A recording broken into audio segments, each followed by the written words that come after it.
Alors ce fut un travail de longue haleine, mais nous l'avons fait.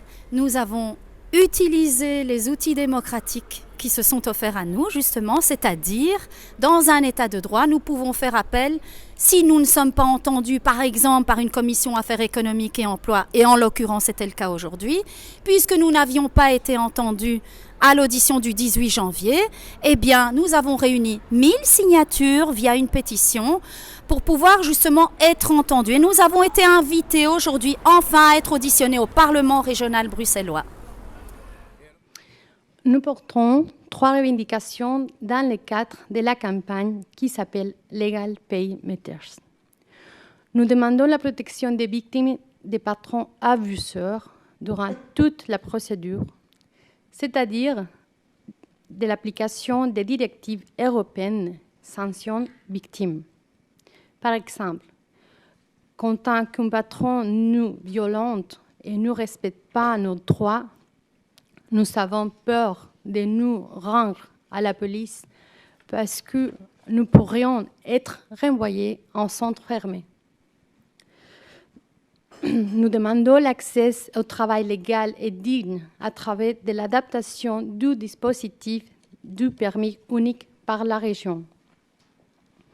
En effet, il n'y a pas réaliste que nous devions sortir du territoire et revenir dans nos pays d'origine pour faire la demande du permis alors que nous travaillons et nous vivons ici.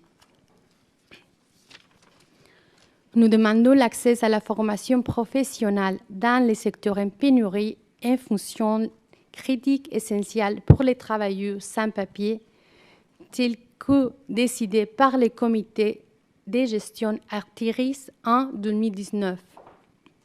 Le travail domestique est un travail digne, mais à l'heure actuelle, je ne m'imagine pas continuer dans un métier lourd pendant encore 30 ans.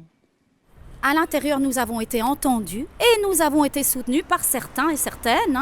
Alors tout d'abord, Écolo a renouvelé justement son adhésion à la motion de la Ligue en disant qu'il était important de soutenir les 3 revendications. Et je suis à la fois en colère parce que force est de constater que nous sommes en fait aujourd'hui témoins d'une situation complètement hypocrite. En ce qui concerne le PS, ils ont mis en avant un élément très intéressant qui était le fait de protéger également les victimes de violences, comme les travailleuses domestiques, les travailleuses de care peuvent l'être dans le domicile des particuliers. Le reconnaître un droit de séjour, c'est éviter les abus, les violences et les maltraitances. C'est arrêter d'être complice de certains patrons maltraitants qui savent que ces femmes ne sont pas en mesure de se défendre ou de se protéger. C'est intolérable. Le MR est intervenu également en affirmant qu'il était fondamental de sanctionner efficacement les patrons abuseurs. Alors ils ont mis l'accent également sur les demandeurs d'asile en disant qu'ils étaient prioritaires. Et nous avons rappelé que 2/3 des demandeurs et des demandeuses d'asile devenaient sans papier. Cette situation est évidemment inacceptable et ne doit être tolérée sous aucun prétexte. Il en va du respect évidemment de la dignité humaine et du respect des droits de l'homme.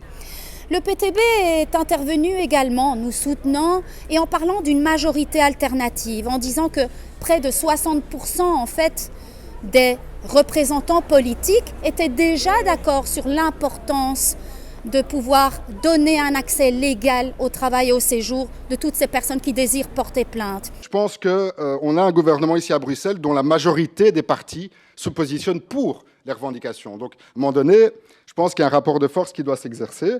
Défi est intervenu en disant qu'il portait cette question au fédéral et nous leur avons dit que c'est là où ils avaient les compétences et la majorité qu'il était nécessaire de porter cette question.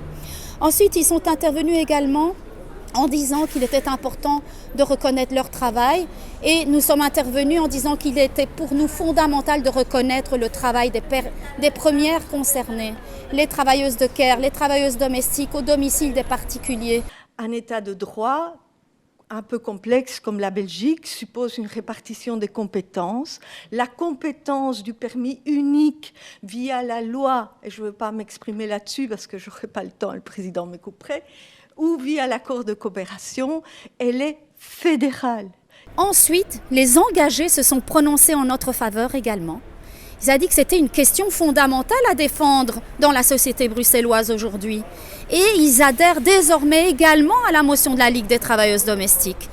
Pour les engagés, les travailleurs et travailleuses sans papier, en tout cas les travailleuses domestiques sans papier, apportent une plus-value incontournable à la société bruxelloise. L'accès au logement, aux soins de base et au travail doit être étendu à toute personne qui se trouve sur le territoire et qu'elle soit dotée de papier ou non. Et ça, c'est très clair, c'est mis dans notre manifeste. Et enfin, Voreuil Toine Brussels nous soutient également et met en avant l'importance justement de pouvoir défendre la dignité, les conditions de travail des personnes qui sont surexploitées aujourd'hui dans un travail fondamental à la société.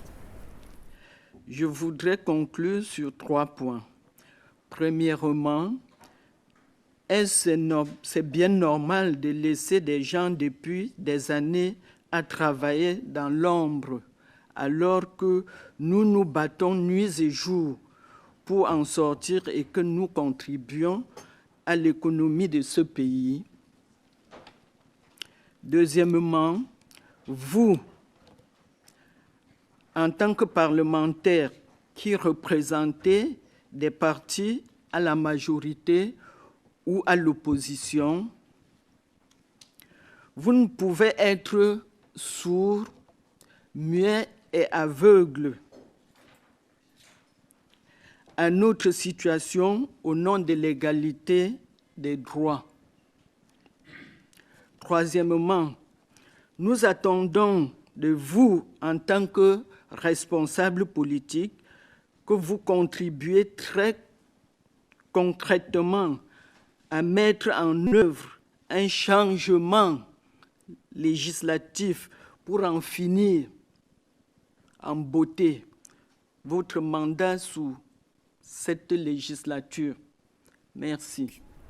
Aujourd'hui, la discussion est en cours au niveau de l'avant-projet. C'est le moment ou jamais pour toutes les formations politiques qui nous soutiennent, étant donné l'avis d'initiative en notre faveur de Bru Partner, c'est le moment ou jamais d'amender l'avant-projet d'ordonnance bruxelloise en la faveur des premières concernées et de pouvoir permettre que la directive sanctionne efficacement les patrons abuseurs, permette aux travailleurs, travailleuses les plus vulnérables de porter plainte, puissent accéder donc à un accès au séjour et au travail légal durant toute la durée de la procédure. C'est ce que prévoit la directive sanction.